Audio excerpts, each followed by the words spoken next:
Peace and greetings, everyone. This is Ras Timotheos here again, speaking about spirituality, consciousness, and the Holy Temple of Yah. And today I'm going to be speaking on the mind and specifically awareness, perception, and how that has to do what that has to do with our spiritual evolution and how we can use this information to gain a better understanding about our lives and how to, you know, go beyond certain barriers that we may have, within our lives. So I'm going to start here by going to open my screen share here and let's see.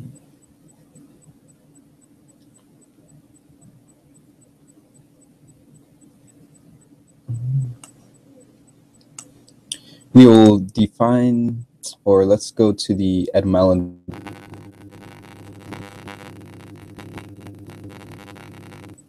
of the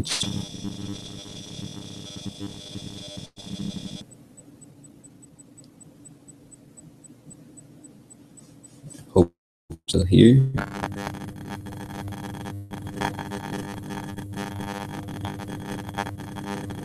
Yeah.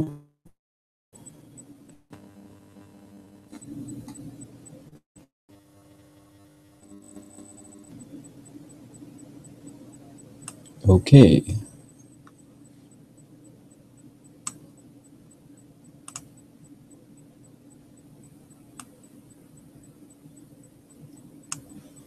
Let's see if I can pull it up here with this screen share.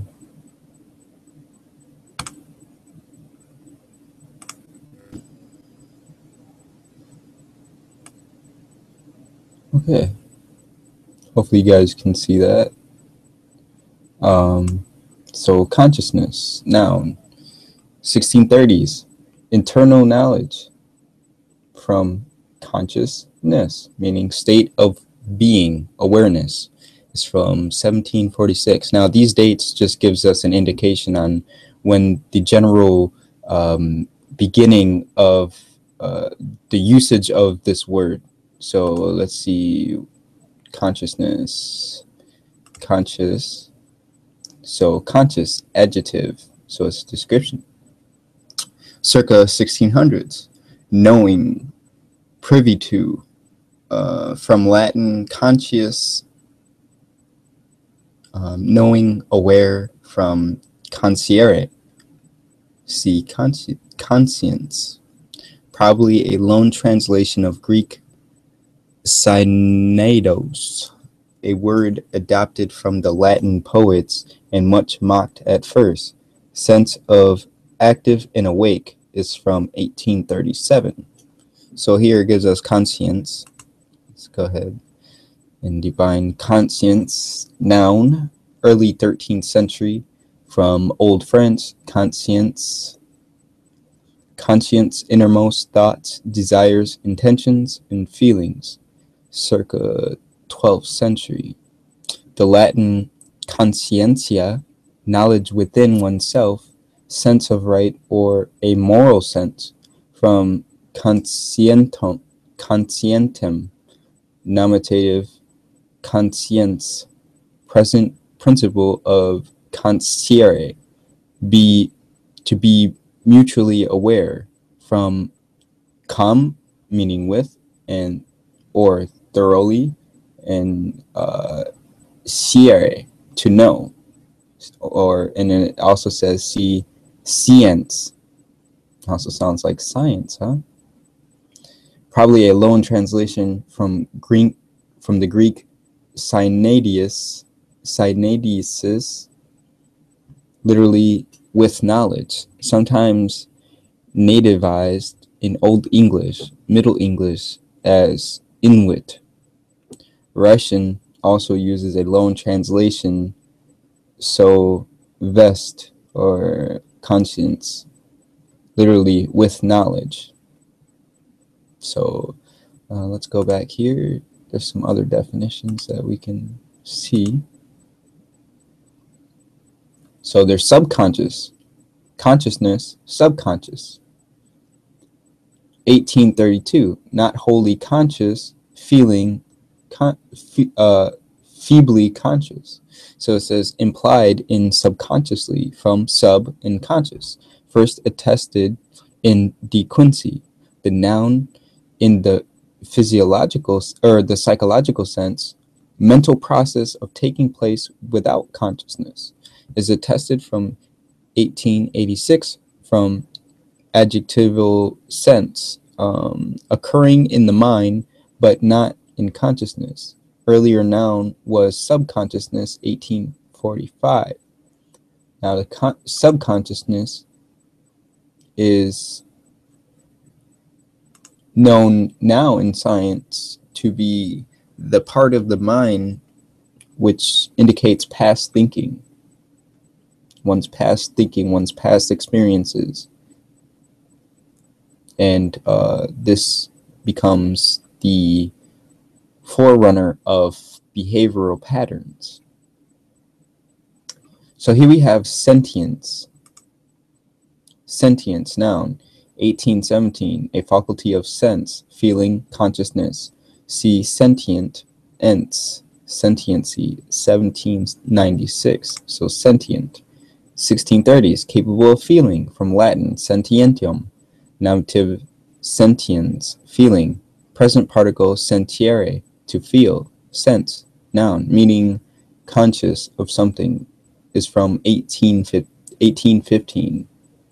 Okay, so now we're getting an understanding of what we're dealing with here. Sense, feeling, being aware, awareness, mind, thoughts relating to self, internal thoughts, or even external thoughts. So, and we have this general understanding at first. Now let's go a little bit deeper. So we have sensibility, noun, late 14th century, the ability of being perceived by the senses, ability to sense or perceive, from Old French sensibility, from late Latin sensibilitatum, nominative sensibilitas, from sensibilis, see sensible. Rarely recorded until the emergence of the meaning emotional consciousness, capacity for higher feeling or reformed emotion. So this is speaking on just the ability to perceive from the sense organs, the ability for perception. Now that we have an understanding of the word consciousness, and what it's indicating, let's get an understanding of the word perception.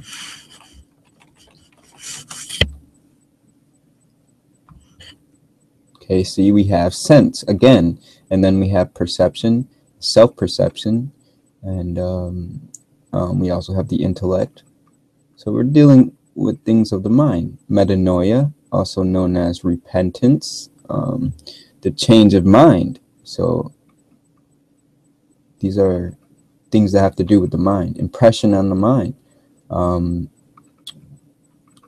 Let's see here. Perception, noun, late 14th century, receiving or collection, from Latin perceptionem, nominative perceptio, perception, apprehension, a taking. So this is dealing with the mind, the apprehension in the mind. From percipere, to perceive, see, perceive. First used in more literal sense of the Latin word, in secondary sense, the taking cognizance of. It is recorded in English from 1610s, meaning intuitive or directive recognition of some innate quality, is from 1827. So to perceive. Now let's go to this word cognizance as well. Well, I'm gonna just hold this. I'm gonna copy it, and then I'll put it in there. So let's go to what this word perceive, the term perceive indicates. Perceive, verb, so it's something to do. It's an action. Circa 1300s via Anglo-French. Perceive. Old North French, perceive, perceivre. Old French, perceiver. Sorry, I don't know Old French, so I'm just taking a guess at how these things are pronounced. Old French, perceivre, to perceive or notice, see, recognize, understand, from Latin, percipere, obtain, gather, seize entirely, take possession of. Also, figuratively, to grasp with the mind, learn, comprehend, literally, to take entirely, from per, thoroughly, see per, and capere, to grasp or take, capable. Replaced Old French, agnietin, both the Latin senses were in Old French, though the primary sense of modern French, perceiver, is literal, to receive or collect, rents, taxes, etc. While English uses the word almost always is the metaphorical sense relating. So there's the related terms perceived and perceiving. So to perceive just means to gather or obtain information for the mind, to notice, the noticing of the mind, to grasp with the mind. And it also means to comprehend or being able to thoroughly grasp or take something with the mind. So we're dealing with thoughts here.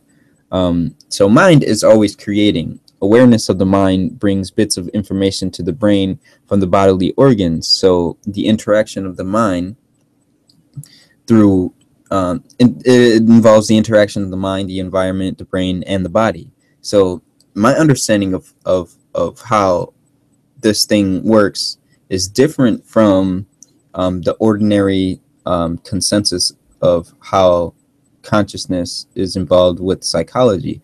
I feel that consciousness is a non-physical thing, and that the brain works off of consciousness, that the brain is not self-existent, and that consciousness cannot be reduced to the brain. Consciousness in and of itself. It is something beyond the body, but existing within the body. And with our understanding, when we go deeper into the learning and the ancient understanding of the mind, they understood that man has a higher power, a higher purpose as well because of this. And all living things actually has and is able to be conscious. So just the understanding of that the brain and the body is different from the mind, but not so much different because of the thoughts that produce the brain and body through consciousness. So consciousness is the root of the body, in the sense that you have the conscious mind and the subconscious mind. Well, the conscious mind, you're speaking about thoughts, being aware, and then the subconscious mind, you're speaking about thoughts that on which one is unaware. See, our experience is 90% subconscious and 10% conscious mind. So within any experience, you're automatically experiencing more with your subconscious mind than you are with your conscious mind. So therefore, the conscious mind then produces the behavioral patterns. So basically, a lot of this is based on what man is aware of in his mind, and what man is aware of in his mind, um, determines his state of being, the outcome and mode of his existence. Now, um, let's go into another page here. Let's see. It's another page I would like to share.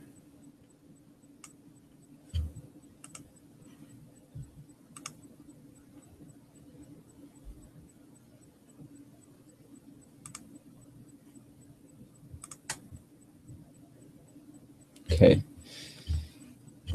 This page, this website, is called Truth Unity, and we are in the metaphysical dictionary aspect. Here you can type in specific words that have to do with biblical understanding of things, and you will get the metaphysical definition of specific words. So the metaphysical understanding of consciousness is our knowing that we know, the phase of knowing by which we take cognizance of our existence and of our relation to what we call the environment. Now, this is the metaphysical understanding of things. So this is not dealing with the reduced fundamentalized, reduced, or the reductionist ideal in the materialistic scientific realm that exists. This goes beyond those things. So the environment is made by the ideas which are held in the mind and which are objectified. The ideas that are held in the mind are the basis of all consciousness. The nature of the ideas upon which his consciousness is formed gives character to it. So consciousness is based on the thoughts in the mind, and it's the knowing that we know. It's the phase of knowing in which we take cognizance of our existence in the relation to what we call the environment, or ideas which have been objectified. So knowing that which we know, things held in the mind. The subconscious mind, or subjective consciousness, is the sum of all man's past thinking. It may be called memory.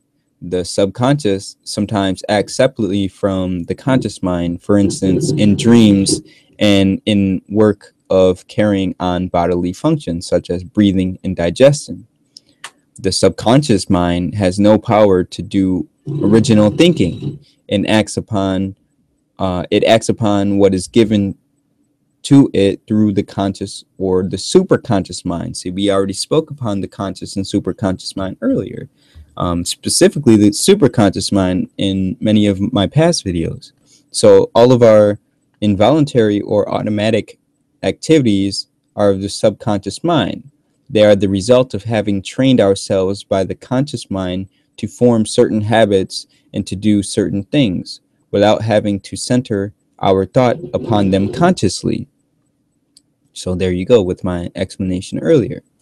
The superconscious mind, the Christ consciousness, or the spiritual consciousness, this is the metaphysical consciousness that I speak about, is a state of consciousness that is based upon true ideals, upon an understanding and realization of spiritual truth.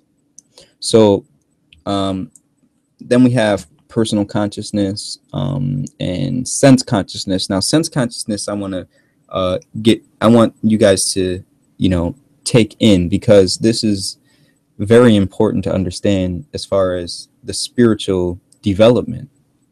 So sense consciousness is the material state of form, the material state of consciousness, or the mental state formed by believing in and acting through the senses, the sense organs, only the perception. It is the serpent consciousness. So anytime you see a snake, this involves the senses. So, for example, when man takes over his serpent consciousness, he is taking over his sense consciousness. He is dissolving his serpent consciousness. The serpent represents the part of the mind, or the part of self, which is diluted with sensation, or without spirit, right? So since an individual becomes attached to whatever he thinks about, the result of his forming sense consciousness is that which he withdraws his consciousness from, which is spirit, and loses conscious connection with his source. Now, we spoke about this earlier. The source of our being is spirit. So when one loses consciousness of spirit, they are ultimately thinking about informing their consciousness in the senses. So to bring one out of the sense consciousness, a realization of the need of conscious oneness with the divine mind is necessary. Also, determination to return to that conscious oneness with the divine mind in which one decides.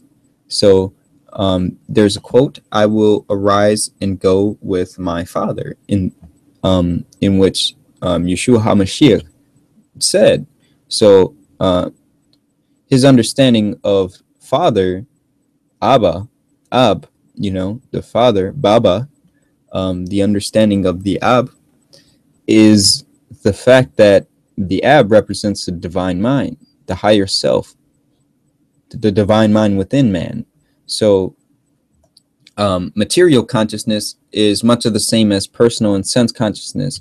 It is a state of the mind based upon belief in a reality of materiality, or things as they appear. Now, this is the realm in which we live in. It is the Antichrist realm. This is the realm in which things not of spirit can survive. And we're speaking about the nature of our social patterns as they are today.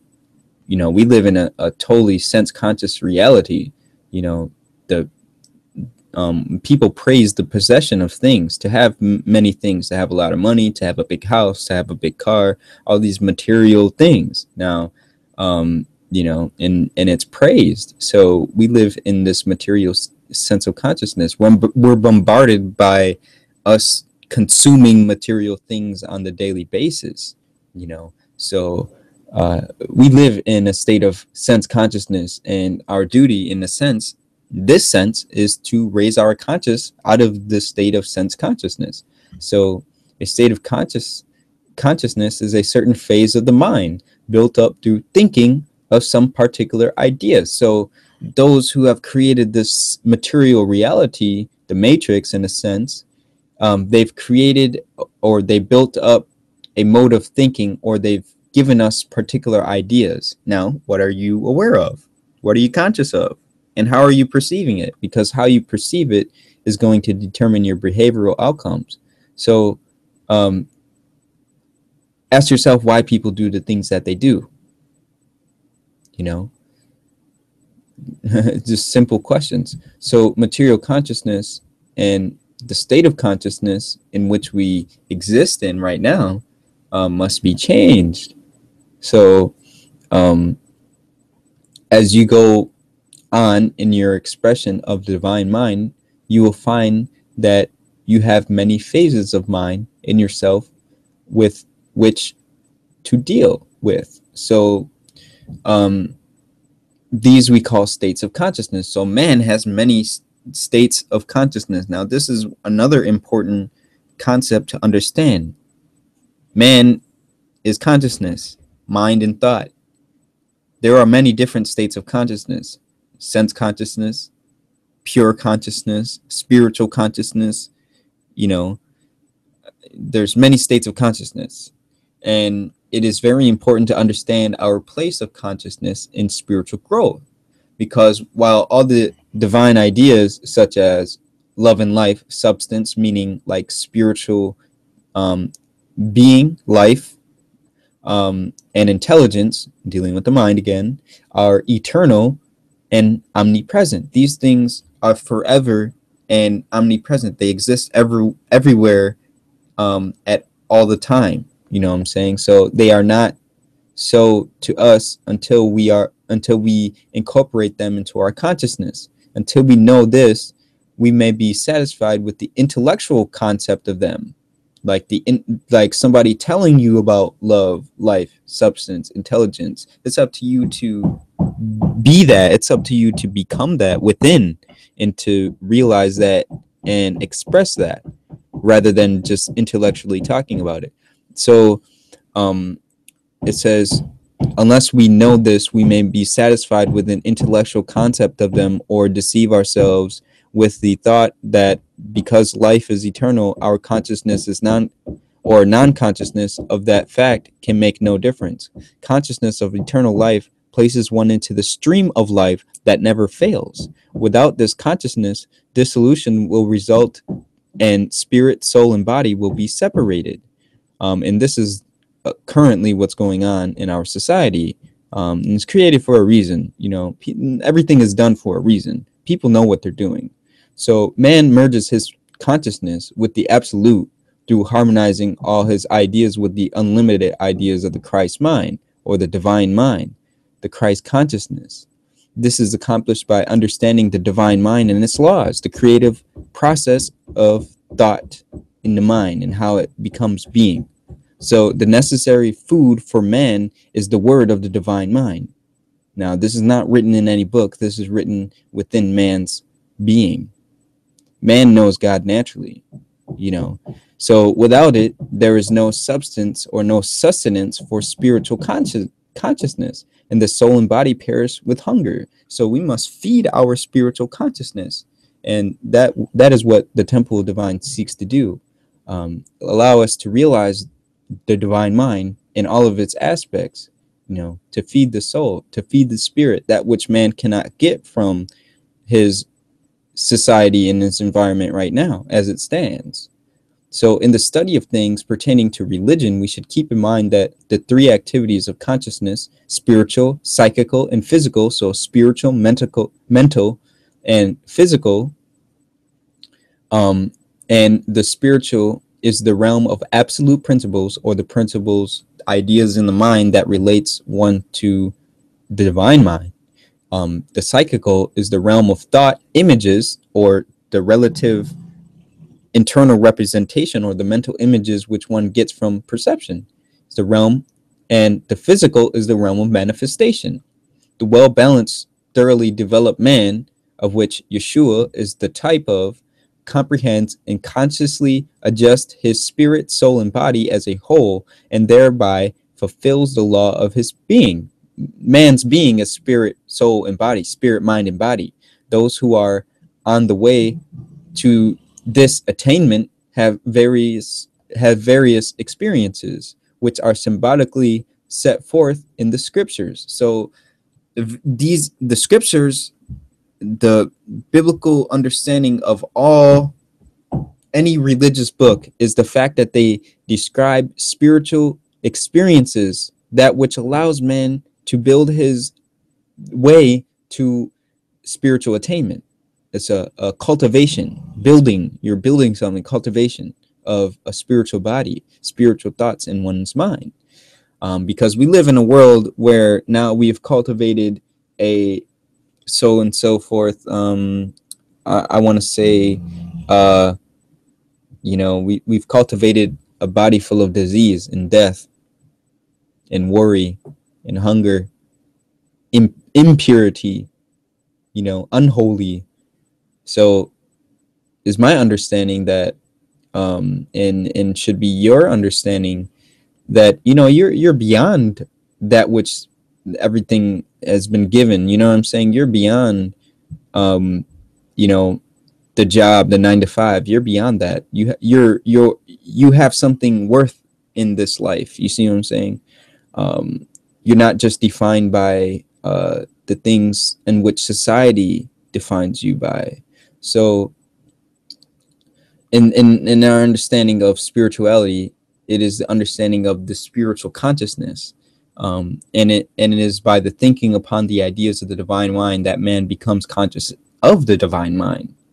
So this is the particular aspect that I wanted to touch on here.